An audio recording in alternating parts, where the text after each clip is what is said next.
নমস্কার বন্ধুরা, আশা করি সকলেই ভালো আছেন। আজ বানাচ্ছি দই বড়া। তার জন্য কিছুটা মাসকলাই ডাল ভিজিয়ে রেখেছিলাম এবং চাটনির জন্য তেঁতুল, খেজুর এবং শুকনো লঙ্কা ভিজিয়ে রেখেছিলাম।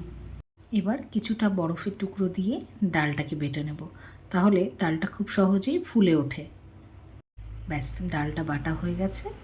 এবার ডালটাকে ভালো করে ফেটিয়ে নিতে হবে। তার জন্য কিছুটা সাদা জিরে এবং কুচানো আদা তার মধ্যে দিয়ে দিলাম। দিয়ে ডালটাকে বেশ কিছুক্ষণ ভালো করে ফেটিয়ে নিতে হবে, যাতে ডালটা একদম ফুলে ওঠে। এবার ডালটা ফেটানো হয়েছে কি না সেটা দেখার জন্য একটা বাটিতে জল নিয়ে এক ড্রপ ডাল ফেলে দিতে হবে। ওপরে ভেসে উঠলেই ডালটা ফেটানো হয়ে গেছে।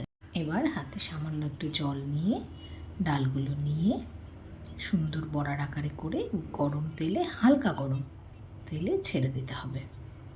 দেখুন কি সুন্দর লাগছে দেখতে বড়াগুলো।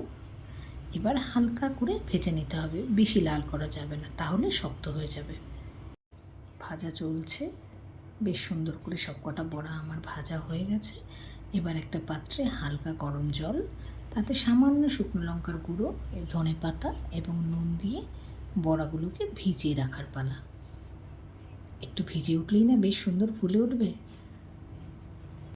প্রায় 5 ঘন্টা বড়াগুলোকে ভিজিয়ে রাখতে হবে। আস্তে আস্তে একে একে সব কটা বড়াকে জলের মধ্যে দিয়ে দিলাম এবং ঢাকা দিয়ে রেখে দেবো বেশ কিছুক্ষণ, প্রায় 5 ঘন্টা। ঢাকা দিয়ে রাখার পর দেখবেন বড়াগুলো বেশ সুন্দর ফুলে উঠেছে এবং একদম নরম হয়েছে। শুধু বড়া বানালেই তো চলবে না, চাটনিটাও তো বানাতে হবে।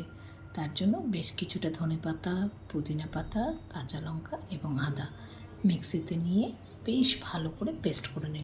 আর ওই যে তেঁতুল, খেজুর ভিজিয়ে রেখেছিলাম সেটাকে ভালো করে জাল দিয়ে নিয়েছি। দেখুন কি সুন্দর লাল আর সবুজ চাটনি একদম তৈরি। এবার বড়াগুলোকে জল থেকে তুলে নিয়েছি, তুলে ঠান্ডা দইয়ে ডিপ করে তার উপর লাল চাটনি, সবুজ চাটনি দিয়ে পরিবেশনের পালা। একটু সুন্দর করে সাজাতে হবে তো, তার জন্য কিছুটা বেদানা এবং ঝুরি ভাজা নিয়ে ওপর থেকে বেশ সুন্দর করে সাজিয়ে দিলাম। এবার খাওয়ার জন্য প্রস্তুত। কেমন হয়েছে দেখতে অবশ্যই জানাতে ভুলবেন না। Thank you.